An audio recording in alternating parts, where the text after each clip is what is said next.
Saja. Begini saya beri contoh yang ekstrim ya. Jadi cara memahami Quran atau fikih itu kalau ingin paham serius itu cari sisi ekstrimnya. Itu pasti nanti kamu akan mau tidak mau. Misalnya bayangkan kenapa harus pintar mengemudi. Bayangkan kalau tidak pintar itu kecelakaan. Fikih juga gitu. Kalau kita tidak tahu fikih itu bayangkan paling ekstrim yaitu tidak dapat ridhonya Allah Subhanahu wa taala. Nah, kenapa demikian? Karena hadan nabiyyu, ini nabi adalah musyarri' atau yang punya otoritas syariat. Sehingga dengan logika itu kalau kita punya kaifiyatul ibadah, cara beribadah sing tukhalifu manhajar rasul, ya yang beda dengan apa? Manhajnya rasul, itu pasti masalah besar. Karena kita berarti musyarri' baru. Maka kritik terhadap qiyas, ini tak anggap mahatali semua. Kritik terhadap qiyas itu apa? Potensi sebagai apa? Musyarri'. Tapi kritik pada faham zahiri ini tak anggap mahatali betulan karena yang mimpin sudah Khairuddin. Api-api aku. Kacau ini.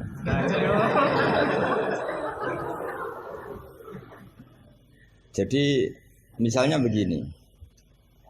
Sesuatu yang sama itu kadang berdasar riwayat itu ketentuannya beda. Misalnya kalau kita pakai urutan dosa akbarul kabair, satu itu al-isyrak billah, kedua adalah qatlul mu'min, ketiga adalah az-zina. Tapi kadang-kadang untuk mengisbatkan seseorang musyrik atau mengisbatkan seorang itu sebagai qatil, itu saksinya tidak sebanyak zina. Logikanya kan semakin akbar, semakin saksinya lebih banyak. Tapi kadang secara riwayat tidak.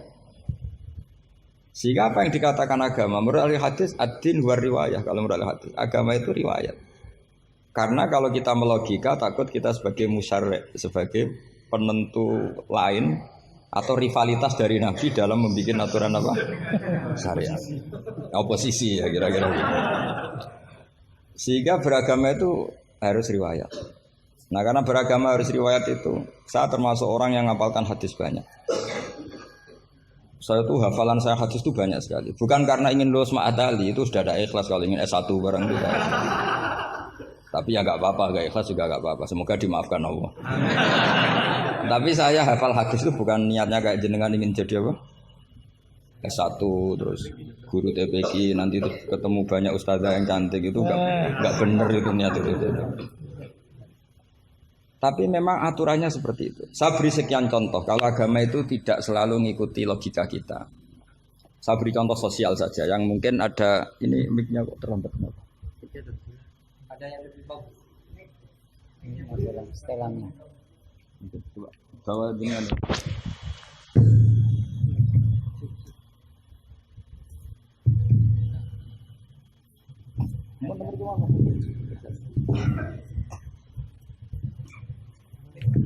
Listriknya cepat. oh itu. Amin Gus. Oh, ini pengatur ya. Ini ikhlas. Oh ini ikhlas katanya. Bismillah saya teruskan. Saya memberi contoh logika sosial karena ini yang paling mungkin dalam perdebatan ijtihad. Kalau ubudiyah kan kita sudah taslim ya, cara sholat pasti seperti itu. Tapi saya beri contoh sosial. Menurut Anda jujur itu baik apa enggak? Kita pasti mengatakan jujur itu baik. Tapi kebaikan jujur menurut agama itu harus berbasis halal dan haram. Begitu juga senyum, begitu juga komitmen, itu setelah halal haram. Tadi saya sudah bilang sama Gus Hasan Sadili, akhlak itu di bawah hukum.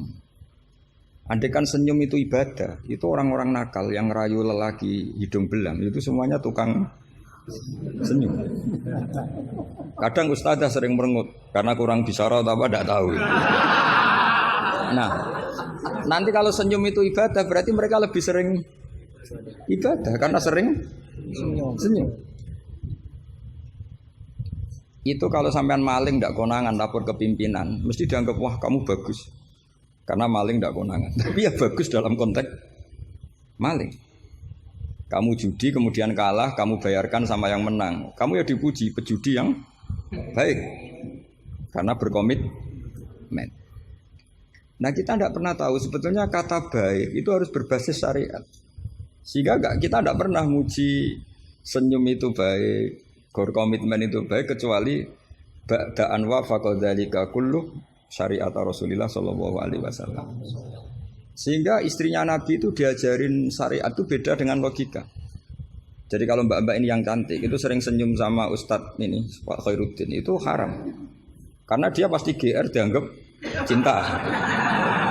Nah, itu kesunatannya merengut. Itu secara agama kesunatannya itu merengut. Apa bahasa Maduranya merengut tuh? Saya beri contoh, tidak betapa agama itu riwayat. Ya nisa an-nabi lastunna ka ahadim minan nisa. Ini taqaitunna fala takhdu'na bil qauli fayatma alladhi fi qalbihi marad. Wahai para istrinya Nabi, jika kamu ngomong sama lelaki lain fala takhdu'na bil qauli, jangan terlalu sopan. Takhdu'na itu dari kata khudu. Karena kesopanan seorang perempuan cantik pada lelaki yang enggak benar itu mesti ditafsirkan yang macam-macam. Jadi kalau mbak-mbak cantik bilang, "Monggo Pak Ustadz Khairuddin mampir ke saya." Wah, pikirannya meskipun Ustadz itu mesti pikirannya kemana-mana. Padahal tujuannya mbak-mbak itu mau tanya bab istikhadah. Tapi ini mesti enggak Khairuddin lagi pasti. Sudah agak-agak Saruddin. Sudah otomatis.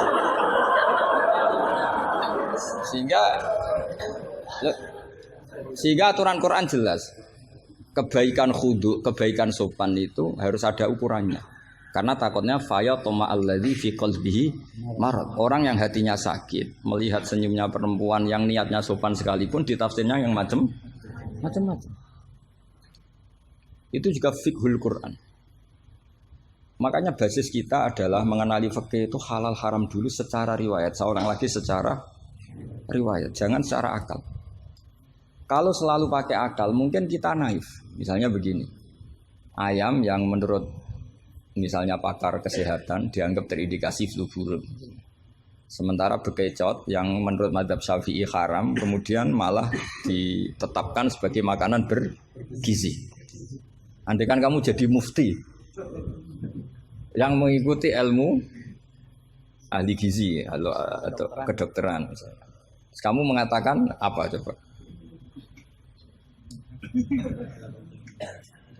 Terus kamu sok ahli usul fikih karena mahatali baru masih seneng-senengnya dalil al-hukmu ya duruma ilatihi wujudan, masih amatiran masih.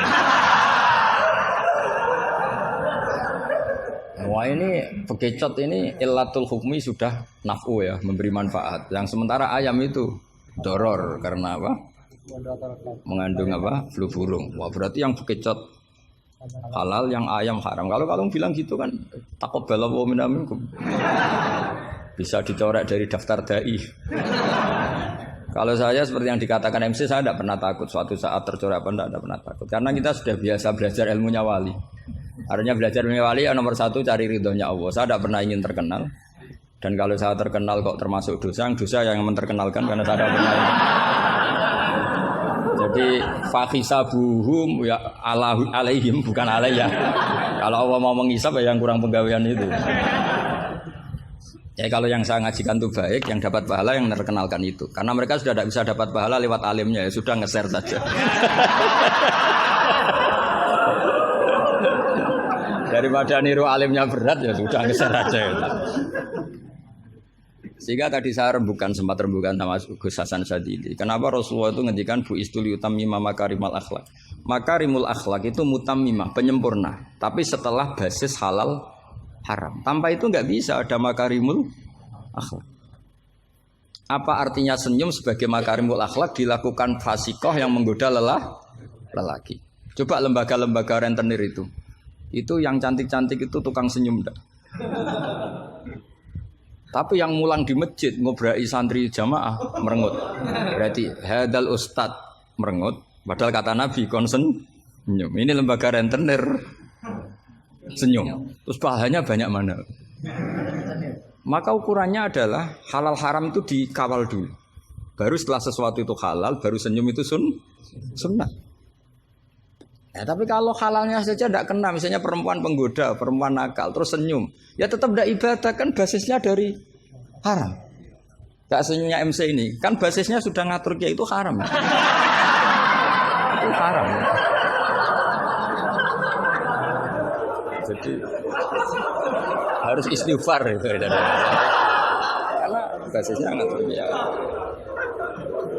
Coba kiai kok diatur, jangan harus ngisi jam sekian Gus. Ngatur orang tua dia itu nggak boleh. Nggak ada dalam akhlak apa taklim mutalim kiai boleh apa? Diatur nggak ada. Makanya ini sebagai percontohan. Saya tahu anak-anak di sini ingin ngatur saya habis isya. Tapi supaya kamu dosanya tidak kebanyakan. Karena ngatur kiai. Nah, saya minta ngaji sekarang. Ternyata sampean nurut. Semoga ini kafarah.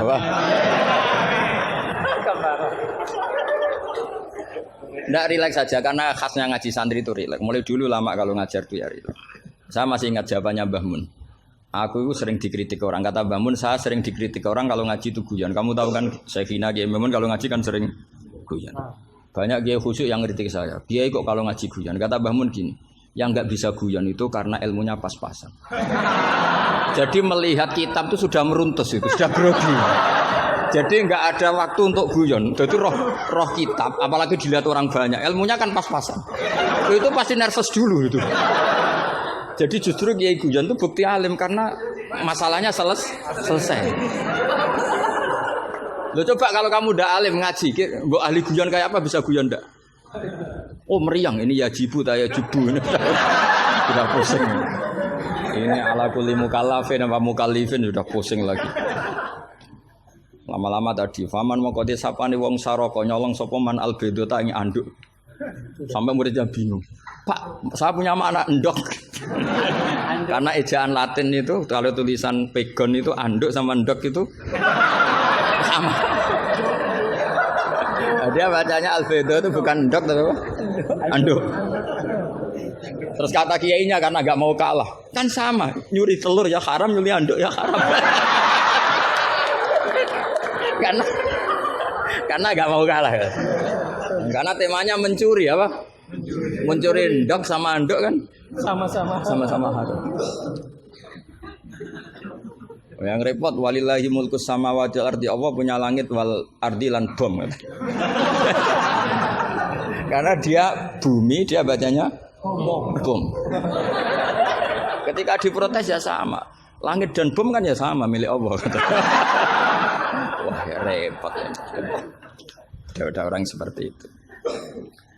Jadi untuk mengkaji fiqhul Quran itu pastikan status halal haramnya dulu. Tanpa itu basis makarimul akhlak tidak bisa. Seperti tadi, kesunatan senyum bagi seorang perempuan itu harus berbasis halal pada orang yang halal. Kalau ndak ya tadi fala takhdu'ana bil qauli fayatma alladzi fi qalbihi. Kalau istrinya Nabi saja punya aturan nggak boleh senyum-senyum baik-baik sama lelaki yang nggak jelas-jelas begitu, apalagi yang nggak istrinya, itu sudah tak tafsirkan. Dia tadi mbak-mbak yang senyum pada Ustadz Khairuddin mau tanya istikhadah tapi mesti GR-nya ini, wah berarti seneng saya. Itu kan parah. Itu fayat ma'alladzi fi qalbihi marad. Kalau marodunya santri paling banter ingin dinikah. Kalau marodunya orang nakal kan lebih dari itu keinginannya itu. Nah makanya ngaji fikih itu harus minimal itu ya mu'in, i'anah itu setengah hafal. Kenapa saya syaratkan setengah hafal? Kata ulama-ulama, belajar ilmu itu gampang. Kata beliau-beliau itu at-ta'ahul lil torfi, ya, belajar sebagian tapi sampai ta'ahul, sampai ahli betul. Sumal ihtidak bibagi. Kemudian dari kamu ahli itu pola-polanya akan kamu ketahui. Karena ilmu itu mesti polanya sama. Ya polanya itu sama. Misalnya begini, hukumnya bohong itu apa? Tidak sama jawab, hukumnya bohong haram. Lah itu termasuk amatir sampean. Belajar usul fikihnya apa? Keliru. Kalau kamu jawab bohong itu ada yang wajib. Ada perempuan mau diperkosa sama orang fasik, lari sembunyi di rumah kamu. Terus orang fasik tadi tanya ke kamu, apa ada perempuan ke sini? Kamu wajib bohong atau wajib jujur? Wajib bohong. Makanya ini salah asuh ini mesti dulunya. Maka kalau dalam analisis usul fikih Al-kitsbu ya'tarihil ahkam al-khamsah. Dalam bohong pun ada ahkam al-khamsah. Dan itu Nabi sudah memberi isyarat. Tidak termasuk bohong orang yang mendamaikan dua kelompok. Ada sekian contoh yang bohong itu enggak dihitung dosa. Makanya hadad din ini butuh riwayat. Kalau menurut logika bohong itu haram. Tapi misalnya ada seseorang fasikoh, misalnya lonte nakal, janjian sama hidung belang. Malam ini tak booking, kamu tak bayar. Itu wajib nepati apa wajib ingkar itu, Pak? Kalau kamu bilang nepati janji itu wajib, berarti ini wajib. Maka sudah saya bilang tadi, saya bukan sama Gus Sadeli. Coba ajarkan bahwa baiknya nepati janji, baiknya senyum itu harus berbasis halal dulu. Kalau senyum yang melakukan perayu fasikoh, ya jadinya haram. Nepati janji yang melakukan fasikoh ya jadinya haram karena janjian untuk melakukan perzinahan misalnya. Nah ini kamu harusnya fikihnya Mahatali harus seperti itu. Jangan nurut Pak Khairuddin ini amatir. Masalah. Masa kenal saya baru ini sudah ngatur. Ini harus sepakat yang ngatur kiai itu dosa. Wong guru saya aja jarang ngatur saya kok orang lain ngatur. Itu Mbah Mun kalau nimbali saya mesti bahak takoki nak pas nganggur kontrine. Ini ndak ngundang tanggalnya, jamnya diatur. Semoga Allah mengampuni.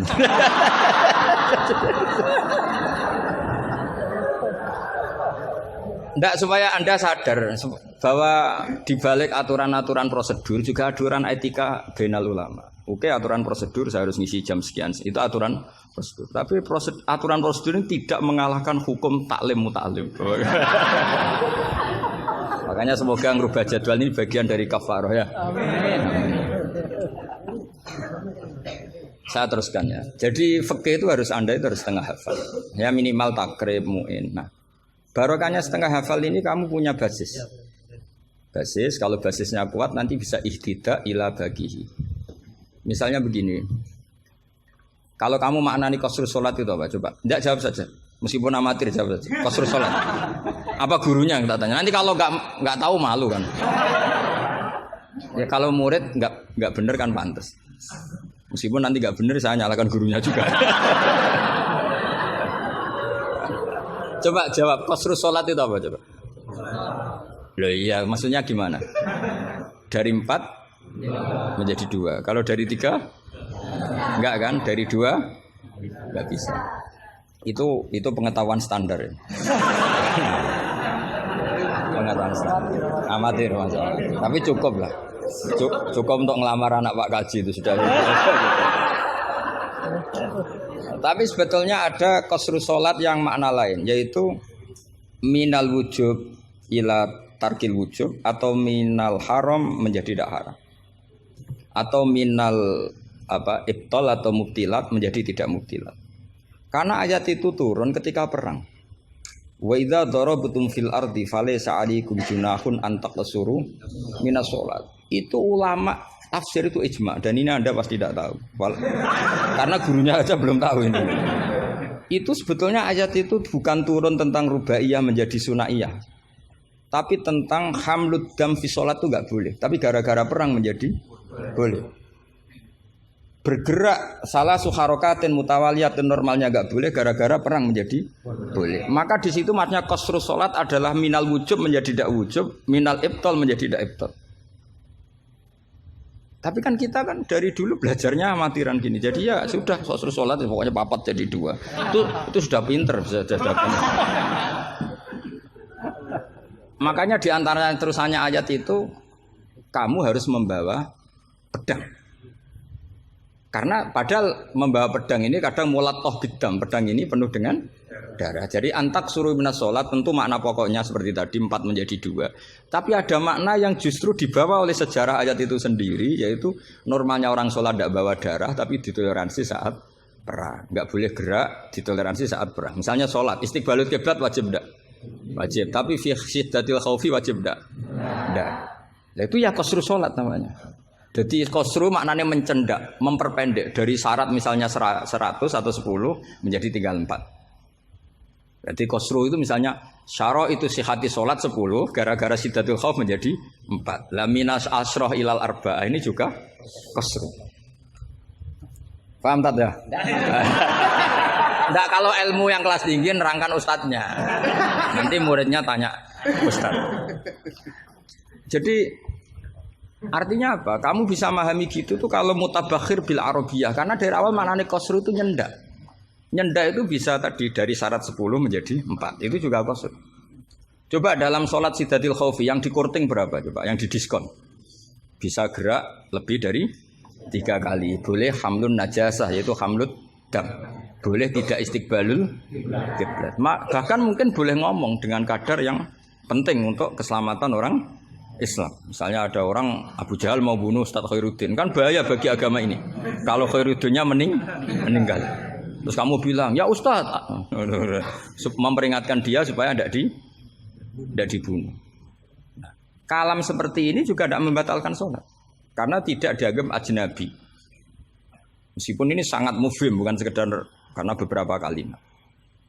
Nah seperti ini itu namanya juga qasr sholat. Tapi kita kadang-kadang terjebak. Qasr sholat itu maknanya ya dari rubaiyah menjadi sunahnya. Tapi kalau kamu nanti ngaji tafsir, ya maksudnya yang sekelas ini ya jangan hanya tafsir Jalalain, itu nggak ada. Nanti kamu protes, Gus Pak sudah tak cari di Jalalain nggak ada. Ya mesti nggak ada. Ya minimal ya tafsir yang 10 jilid. Yang belinya saja sudah susah apalagi bacanya.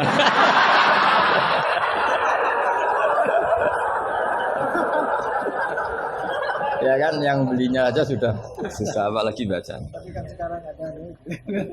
Kalau pakai Maktabah Syamilah itu kitab bakhil itu namanya. Orang kok gak mau modal itu. Beli HP 3 juta mau, pas mau beli kitab hanya pakai Maktabah Syamilah. Itu berapa harganya? 20.000. Itu kriminal menurut saya itu. Untuk calon ulama itu masalah. Karena kalau tradisinya ulama kan baca kitab, ditakriri, dibandingkan, terus dimuqabalahkan. Nah kalau kutubu Maktabah Syamilah mau kamu takriri gimana? Apalagi nyuwun sewu kalau ada tahrif atau apa kita ada ikut tanggung. Saya itu punya kitab Ihya itu kalau enggak 5-6 dari beberapa percetakan yang beda. Karena takut kadang tahrif. Apa? Tahrif itu potensinya begini. Makanya saya sarankan kalau Anda ingin mengkaji tafsir itu minimal i'anah itu setengah hafal. Karena dari hafal, kenapa saya milih i'anah? Karena qoribu ahdin bina, dekat sekali dengan kita.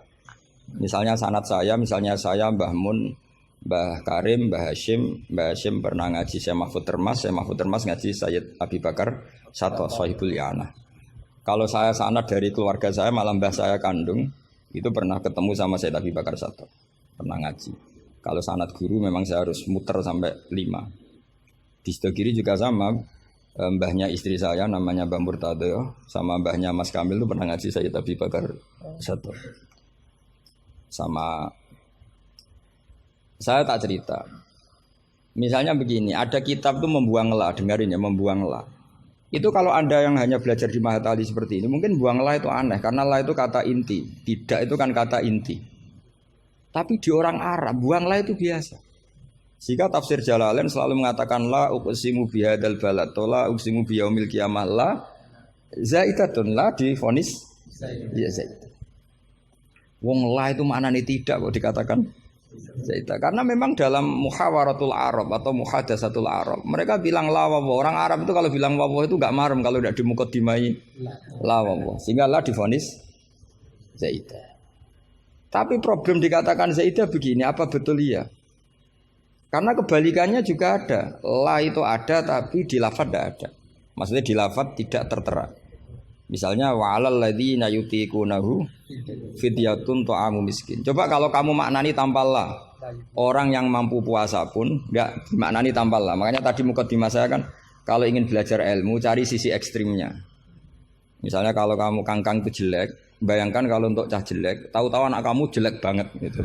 Itu kan cari sisi ekstrimnya. Itu kan tahu-tahu anak kamu nyesal punya bapak dan ibu kamu. Karena sekali pesek keriting, bojomu ya pesek keriting, terus anakmu kayak orang Afrika.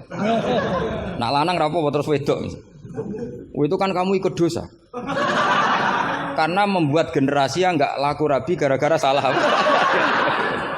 Ikut dosa. Makanya sebetulnya kalau nuruti logika cawe wedok untuk calon elek agak sunat karena nolong merubah agak sunat sebenarnya.